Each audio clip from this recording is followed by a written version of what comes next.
everyone. Welcome to the She's a 10 times 5 show. I'm Laurie, and my friends Lisa, Michelle, Randy, and Marcia are mixing it up and joining me to do what girlfriends do best, chat from the heart. Whether it's celebrity stories or serious topics, we're talking about it and coming in hot. Join us as we bring you the aha moments of learning, reflection, inspiration, and of course, a whole heck of a lot of fun. Let's go. Hey, everybody. Welcome to She's a 10 times 5 soup to nuts version. Hey, Laurie. Hey, Lisa. How are you? I'm doing good. I'm just getting packed up, getting ready to go out of town, going to see the girls for Mom's Weekend. So love it. I go the following week. So it's that time of year. Yeah. Well, you know what's a bummer is normally all of our Mom's Weekend have kind of coincided. And this time it's like, I don't know anyone else that's going that has, like, especially the girl moms. So I'm a little bit bummed about that. I know. I go this weekend, you go next weekend. All our other mamas go 2 more weeks after that. So we're all spread out, which is a bummer, but that's okay. It allows us to focus on our kids and their friends, right? Yeah. Not well, about I'm us. lucky because I get to kill 2 birds with 1 stone, since both the boys are at TCU and they're also in the same fraternity. So here we go. It's on. Yes, same. I mean, I was able to do that as well because I had the same scenario, and my oldest is still in Dallas. So she just connects and we do a little one-on-one plus together time with both girls. And so it works out perfectly. So, yeah. And then the weekend after that, I'm going to see my youngest in Florida. So I got some travel coming up. I love it. So I know. It's that time of year. Let's go. Let's do it.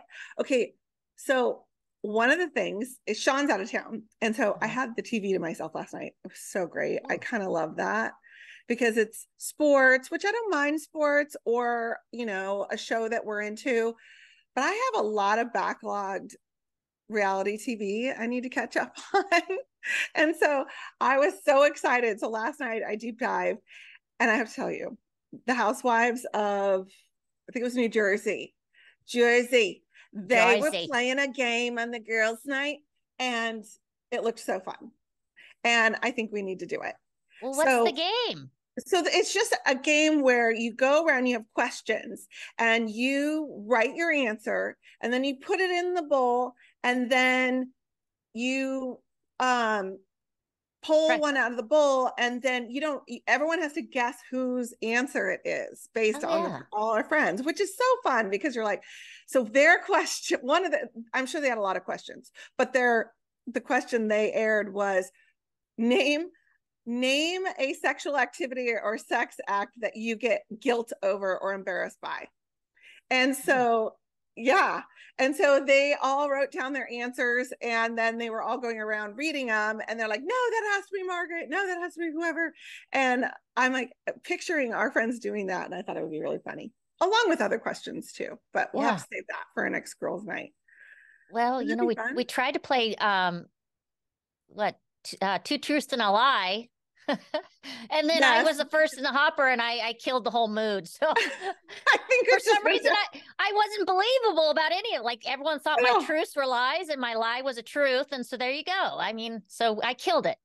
And they weren't having it either. No, they weren't. No. Okay. And one last thing, the other thing I wanted to tell you was, have you explored your jacuzzi when your hubby's out of town yet? I did it last night, and I just love a cold night in the jacuzzi. And I'm like, okay, Laurie, have you done that yet? No, I don't. I don't know the last time I've used my jacuzzi. I think the last time was when Sean he needed my assistance. Do it in the dark. It's just dark out. There were stars. The wind was blowing. And the wind was raging. It was awesome. Oh. It was so awesome because kept me up all night.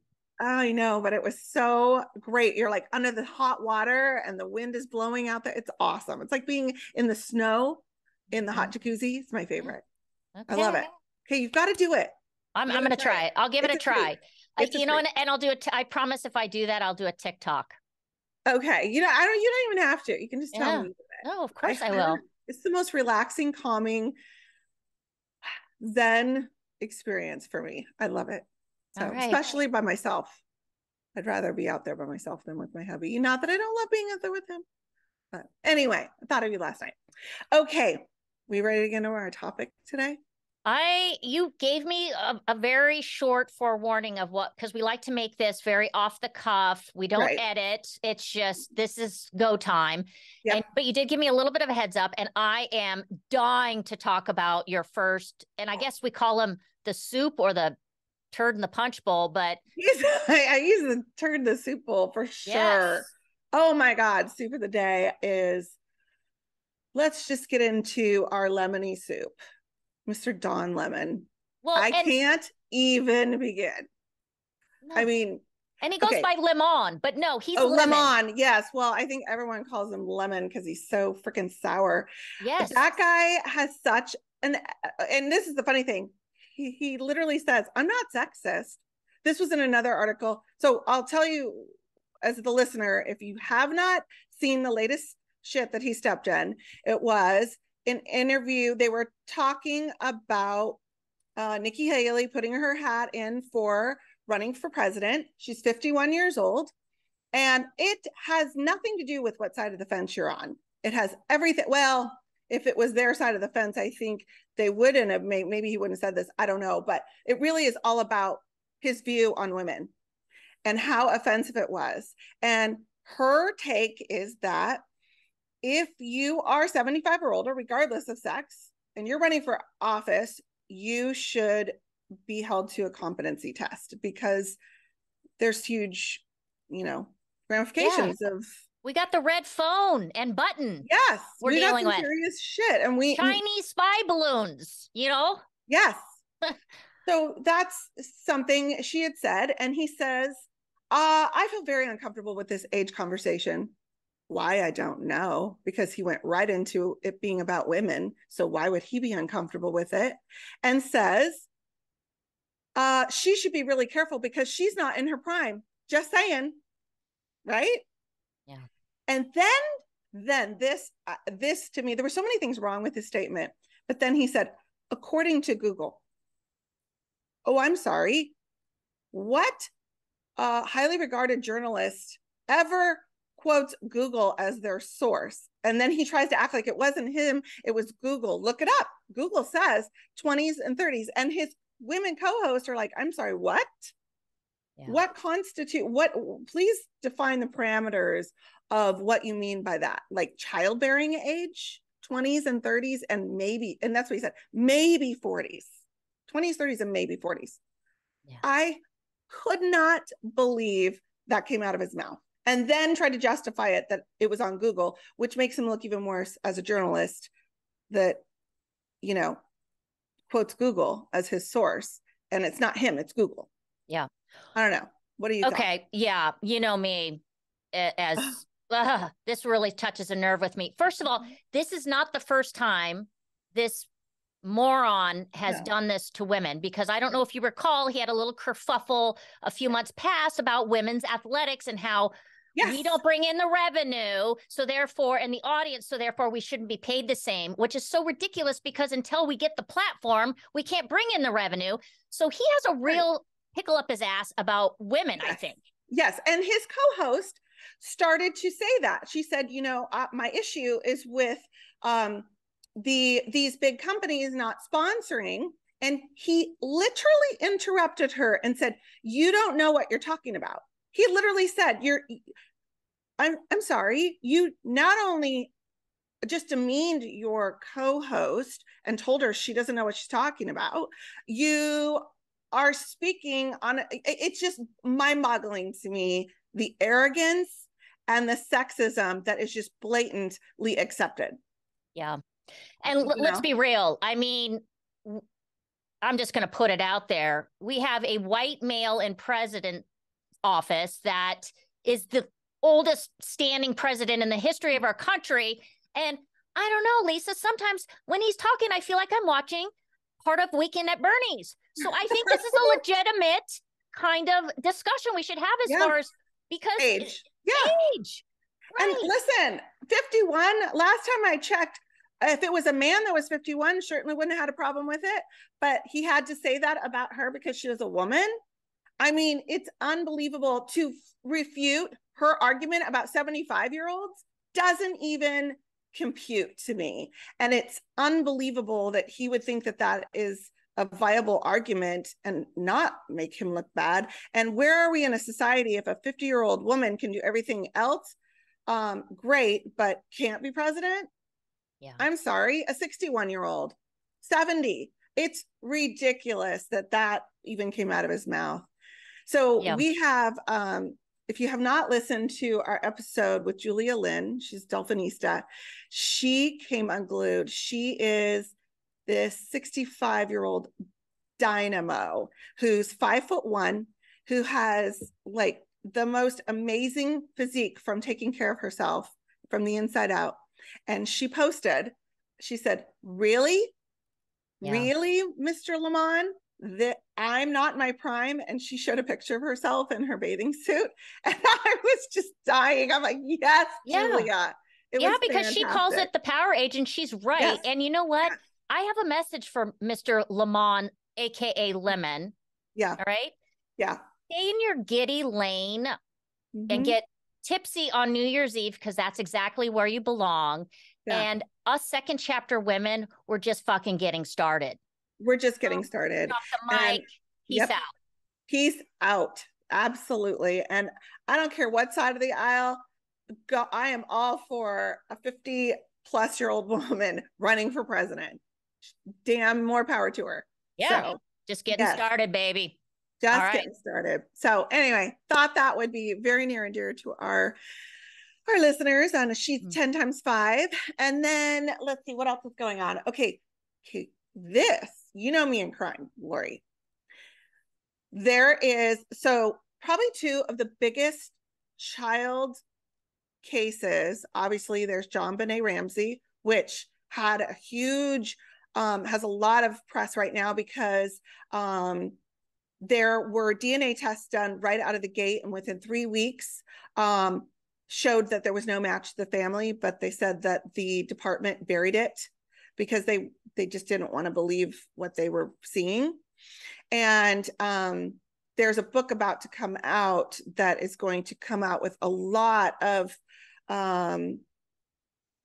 evidence that supports the intruder theory, which I have always supported, and the investigator, who he ended up dying, but gave all of his records to the family and the foundation that's working to solve the case. And now with all of the DNA that you can go and take DNA and find criminals have been found through their family's DNA. The JonBenet Ramsey family wants this DNA tested, what's left, to try to run those tests, because everything is so much more current than it was 25 years ago. So that's going on. And that is probably one of the biggest cases that's never been solved and has captivated the world. Yeah.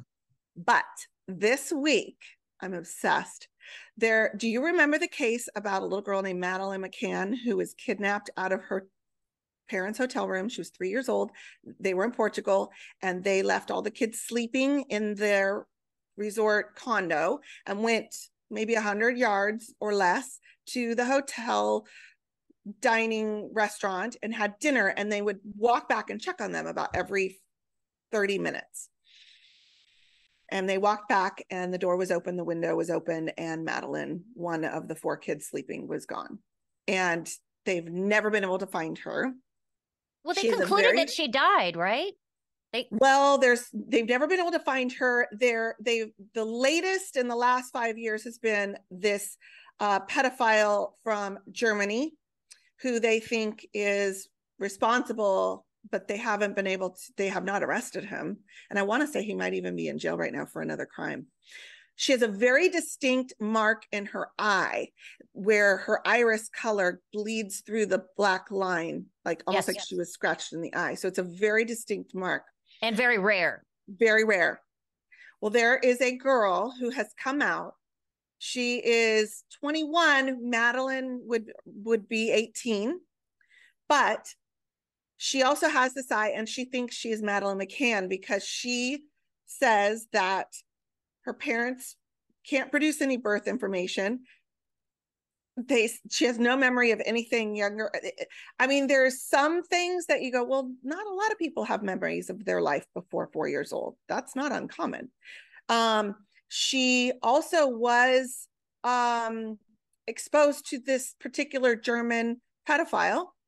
And there was something else within her family that was very mysterious. Lots of red flags, enough red flags for Madeleine McCann's family to do a DNA test. Wow. If you look at the pictures, I do not think it's her. I do not think that face of Madeleine turns into that face of, her name is Julia Faustina. I don't think the features are there, the eyes, this placement. Obviously, she's a baby versus a 20-year-old girl. But oh my God, could you imagine? And talk about a heart wrench that this family goes through every time something like this comes up. It's just gut wrenching to me. Well, I'm here to tell you, if this gal is a fraud and she's doing this for publicity because she's pumping shit out on social media left, right, and center, that is disgusting. Yeah. Because, I mean, I can't imagine losing a young child, any child of any age for that matter, but always wondering that you left them alone, unsupervised, the guilt they must carry. Well, and and the public scrutiny and how awful they are. And, we've all done things where it seems like a good idea at the time. And then we go back and go, God, that probably wasn't the smartest thing. But if this person is exploiting a situation for public attention and putting the family through this, it's like, I think charges should be dealt against this woman. Well, I agree. I do think that she feels that there's enough mystery in her own life that she feels, I don't think I would like to think she's not intentionally doing it, but that did happen in John Bunny Ramsey's case, where that guy claimed that he was John Carr or something like that, that he was her killer, and so much so confessed and all of these things. And they did press charges against him for causing them to go through so much to look into it. But yeah, I agree. I truly hope. I don't think she is. I don't think she is Madeleine. Well, I don't know, Lisa.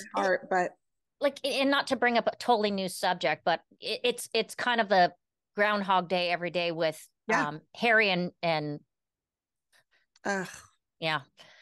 And I just feel like we've become the society that before going through the proper protocols, like, don't we want to do stuff behind the scenes? Like, have we lost all tact where everything has to be for public consumption? I'm over it. I just feel like there's some things that need to be handled behind the scenes, and it's not for public consumption. And I think this gal, if she truly believes that she is the one, then I think she should have gone through the appropriate channels to find out if that's the case versus putting it out for all the world to see and speculate. Right. No, I agree. I think that, it's a tough one. And maybe that was the only way she knew how to get a hold of them. You know what I mean? At her young age, she might not have had the sophistication to know how to go through the right channels. Yeah. I don't know. I think it brings up a lot of pain for that family, but because they're holding on to hope. I don't think you ever give up. I mean, look at Elizabeth Smart, that family, they never gave up. And look at, she was found, and there are many others, but it's heart-wrenching. So we'll see. I'm sure it'll be swift when they find out one way or another. It'll be squashed or whatever the case might be. Yeah. I just wish that we were, instead of ready, fire, aim, we would be just like, let's do things, let's keep a personal decorum. And I think we've lost it. And, it's money. It's money. Okay. Now you brought them up, and we've talked about bringing up Harry and Meghan on this show a couple different times. We're like, nah, it's old news by now. His book's been out. It's old news. His book's been out a whole 3 weeks. But they keep surfacing. They want their privacy, and they keep surfacing. Wait, did you stop it already? The South Park? Did you see the South Park? Yes. Oh, okay. I didn't even know South Park was still a thing. I had no idea. I can't believe they haven't been canceled by now, but they hit the ball out of the park on that one. Okay, that was hilarious. Yes. Hilarious. I don't know who does the voices, but just the whole thing and the way that they walk. I guess I've never watched South Park. I've seen it. I could recognize it. I could say, yeah, that's a clip of South Park, but I've never watched it per se. And so to see like how they have them moving like paper dolls, like I didn't know the animation of that show, and their mouths, how their mouths move like, yeah. It just really kind of hit it home, you know, the Prince and Princess of Canada. I mean, they didn't name him by name, but man, you knew who it was, and they nailed it. It was hilarious. And I would really hope that they have a good enough sense of humor that they're laughing about it, because that was freaking hilarious. And, you know, of course, all the clickbait is she's so pissed off and so upset. I'm like, oh God, I don't even know if that's true. When is she not upset? Who knows if that's true? But this is an example of, you know, she brought up mental illness, which is a significant thing. And she had the opportunity when she first did her Oprah segment to talk about it because it was relatable. And we all were like, okay, this should be talked about. People can learn. But then they've taken this to a whole new extreme where they're pointing fingers as to the source of the mental illness and the anguish and they're not giving anyone a chance to refute it, because of course the royal family is not going to refute anything because they can't. I just think they're in a no-win situation. Yeah. They're in a no-win situation. And honestly, I don't even like to give air to her space. And, you know, people are like, why are people hating on her? Because the reason I'm not hating on her. I just find her irrelevant. She, to me, means nothing. She was a B-list actress who got lucky enough to marry, or unlucky enough, in her opinion, to elevate her status to the world stage. And now she's besties with all these people that wouldn't have given her the time of day before. And honestly, all she does is shit on her career path, because, you know, we all had our career paths and we did the best we could to get where we could get. And now it you know, she shits on it. And it's like, I don't really care. No one really cares. No one cares. You're just a person in this world, and why they have been elevated to such an importance. And I'm more disappointed in Harry for bashing his grandmother. She was old. He could have waited. I mean, the woman, maybe, you know, obviously he can't know when she's going to pass, but he could have waited until she was gone from this world before he disparaged everything that they had apparently an amazing relationship, according to my sources. And but it just seems like so disrespectful. And then on top of it, to just air the dirty laundry between every family has dirty laundry. Every family, every brother I know, person has dirty laundry, right? So I think that the big flaw for them is they pled to our hearts, and they reeled us emotionally in with safety. She felt unsafe and we needed our privacy. And we're taking this dramatic route to rediscover our, you know, private lives. And now they're monetizing it in a way that's so not private. It's such a hypocritical scenario.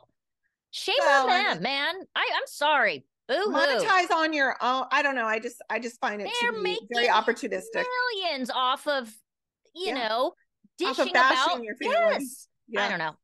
I don't know. So we just had a whole day of nuts. We just nuts. Everything was nuts today. I don't even know if we can call it soup. Yeah, no soup, just friggin' nuts. Soup. That was nut soup. You know what? You were a squirrel trying to get your nut, and you got it good today, baby. Yeah, we did. All right, Laurie. I am off to Texas. Okay. And we'll see you next week. Okay, warm her up for me, okay? Because I'm coming in hot the following week. Okay. All right. Thank you, listeners. Bye. Thank you. Oh gosh, I can't see recording. Follow us on Instagram at She's a 10 times 5. You can click on the link in our bio to listen to all of our previous episodes, as well as check out our live video interviews over our YouTube channel. You can also find us on Apple, Spotify, iHeart, pretty much wherever else you decide to listen to your favorite podcast. Don't forget to hit subscribe.